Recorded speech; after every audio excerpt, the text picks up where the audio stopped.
Well, in just 7 days, the Trek4Mandela climbers will be departing for Mount Kilimanjaro in Tanzania. The annual expedition summits Africa's highest peak on Mandela Day. That's the 18th of July. It's to honor his legacy and inspire people around the world. It also aims to raise much-needed funds for the Caring for Girls initiative in order to assist young girls with menstrual health. A music video, just had a snippet of it now. We'll play a little bit more later on. It's called Letter to Mandela, has been released to support this year's initiative. In fact, it was launched, premiered last night at Sanctuary Mandela in Houghton here in Johannesburg. And present there was the CEO of the Imbumba Foundation, Richard Mabaso, who's just returned from Durban. He's such a busy man. You must be tired, Mr. Mabaso. Good afternoon. Well, I am tired, but, you know, the inspiration doesn't allow you to rest. And looking at what happened last night and people coming together, it's just, it wants you to... You had people from all over the world, not just South Africans. Yeah. Imbumba Foundation has got this global reach. When you started this journey with Imbumba Foundation, it was a domestic issue involving your niece. Yes. When you recognized the importance of making sure that not a single girl child will miss a school day and that menstrual health was important. I mean, when you look at it today, how do you feel? I actually still don't have words in terms of explaining how to feel, but all I can say is that I'm grateful to say that putting out such an initiative to say it's to honor Madiba, you need to be able to create a space for people to come in and feel that they are part of the family. So that when they come in, it's not about Richard, it's not about Imbumba. It's about them coming in to say, what can I do as a person to honor Madiba legacy? And it's exactly what happened last night. But it's something that has been happening now over the past 11 years, whereby corporates, individuals, you name it, people are coming together to say, we want to support the cause. This song, it was donated for this year's initiative. What does it mean, and how did it come about, very briefly? It came about because Sarah, that you met, some of you might have met last night, she basically was looking for a platform to deliver the song. Is Sarah a donor to the foundation? She's a donor to the foundation, but also she's an artist. So she was looking... She's been sitting with this thing for the past, 30 years, because she was inspired by Madiba story for, decades. Yeah, she's originally from Liberia, but she grew up in Germany. Born in Liberia, grew up in Germany, and lived most of her life in the US. And since then, she then became a global citizen. So I think for me, when the donation happened, it was not so much about the donation itself. It's about people saying, we need to move on from Mandela being a human being to Mandela being not only a legacy, but a heritage. Because you saw last night, it was about people from all walks of life, but they speak in one voice. Yeah, and there's a lot of inclusivity and diversity. Yes. I love the way, even in the video, that you involve some of the girls from one of the schools. And that's what it's all about. And I was so excited to see some of the girls who have been part of our program in the past 10 years, and we could show the cycle to say these ones are still at school, this one is first year at varsity, this one is third year at varsity, but this one is already working. So you could... A couple of them are teachers today. Teachers, exactly. So they're going back to the very same communities to become ambassadors for their own young people that are looking up to them and saying, if a Charlotte Sibia, if a Mendisi Banyoni can do this, surely I can do it myself. So this year, in a few days, I don't know when the first group is going to be leaving. I think next week, Thursday, first group, next week, Thursday. Yeah. They are off to Kilimanjaro in Tanzania. What are the plans? What's the kind of support you've received for the first batch of Trek4Mandela climbers this year?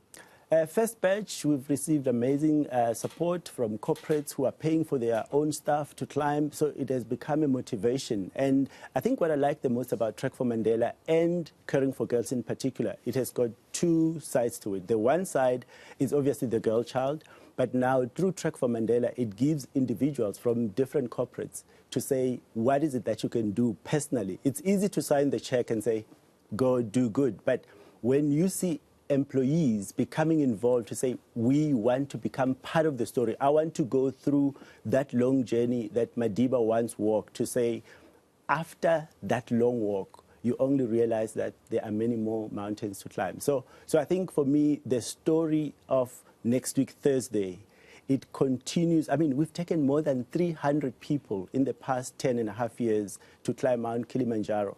And those people individually, they become part of the story because they then, in their own individual spaces, they then become an inspiration to other people to join or to other people to support. And then the funds go to your initiative, Caring for Girls. Yes, it goes to Caring for Girls, and I'm proud to say, as a foundation, since 2012, we have reached more than 2 million girls. And that's why, again, it was important for us yesterday to bring some of those girls, because it's one thing to just mention a number. 2 million can be just a number. But when people start putting faces to the number, that's where the strength of the story comes. And you do this across the country?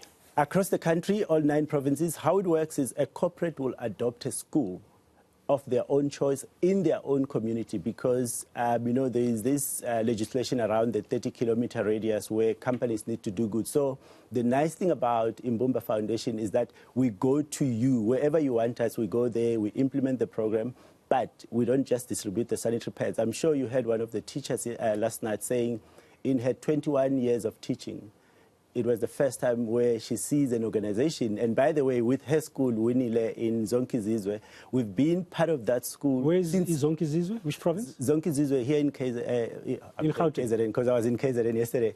Here in Gauteng. You were in KZN this morning? Yeah. It's in Gauteng, in the East Rand, but it's an informal settlement. But remember, that teacher said it's the first time where she saw an organization that could be with one school for 10 years. Yeah. And you don't just do sanitary pads. There's a whole lot of other activities, I mean, that you empower the girls with. Yes, we do puberty education, we do youth leadership programs, whereby some of those girls that you saw yesterday, they didn't just come, handpicked. They had to be part of the process. So it could be that we're coming into their school, we're doing puberty education, or we're doing motivational talks. We ask them questions randomly. And menstrual health as well? Yes, menstrual health is basically the key component or element of it. Yeah. Yeah. Now, I know eNCA was part of one of the climbs recently, and our colleague, one of our colleagues in the newsroom, Skara, he went up Kilimanjaro as one of the media houses at that time that we gave support. Yeah. Do you have media houses this year supporting you? Yes, we have the likes of Kaya FM, we have SAFM. Any climber from Kaya? Yes, there's Kukuletu Mfupi. Oh, okay. You managed to convince them to climb. Yes. I wonder what you told her to do. Okay. Yeah. And this is the thing. I know Sina keeps saying that I need to convince my dad, but it's about giving people the time and space to think about it, to process it, and sometims it's about inviting them to a Drakensberg hike, sometimes Sekerbos hike, so that they just get to understand and then become part of the story. So I think for us, it's great that someone like a Guguleti, it took us, a couple of months to convince, but they need that process because it's what we want to plant in their head as a seed to say, by the time they decide to be part of the Trek4Mandela, they've got a whole story about why they want to be part of it. You mentioned Sina. Some viewers might not know who is Sina. Sina Moyana is my daughter. She works with you, but that's not the main point. She also climbed Kilimanjaro. Yes. She summited for the first time, and we were all worried as a family to see if she's going to manage, because she's such a tiny person. But that was for the August the 9th climb. Yeah. Do you have a similar climb for Women's Day this year? We do. The nice thing is that now people can choose between Mandela Day and Women's Day. It was invented or initiated in 2019, and then people like Professor Thulima Donsela came and said, we want to now expand the summit beyond Mandela Day, because Mandela stood for women, stood for justice. So you can place Mandela anywhere in the 365 days. And I think, again, for me, that's the story of Trek4Mandela, that it's about bringing people in, and then they must find space for them to create innovative ideas about how can we rally together and support the girl child. So yes, we have 10 people that are living on the 4th of August, and they will be summiting on the 9th of August. Okay, and the kind of support that we witnessed yesterday, as I said, is global, local, and there's so many people who sympathize, let's use that word, with your initiative, with your effort, which is laudable, by the way. But what are the challenges that you are facing? Where are the gaps? Where are some obstacles that you would love to see being done away with so that you can even reach twice the number of girls you've reached now, let's say 4 million? Well, there's a part where government can come on board, support, but I think for me the biggest obstacle, that's why I said to myself, I've submitted 7 times, but I'll never rest until there's no single girl child who has to miss a day of school simply because they do not have sanitary pads.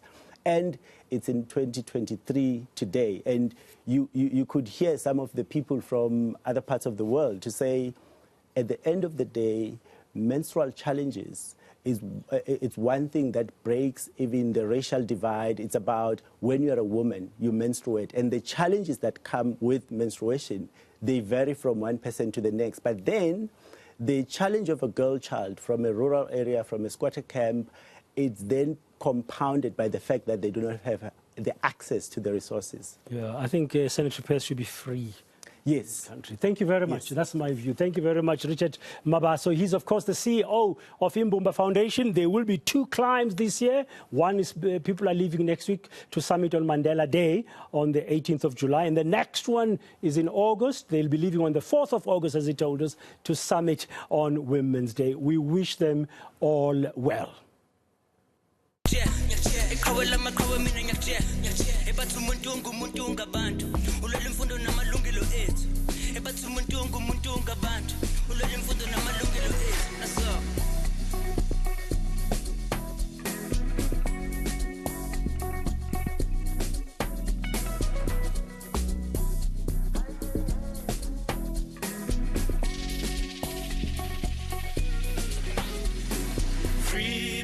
Justice, power to my people, free my people, free.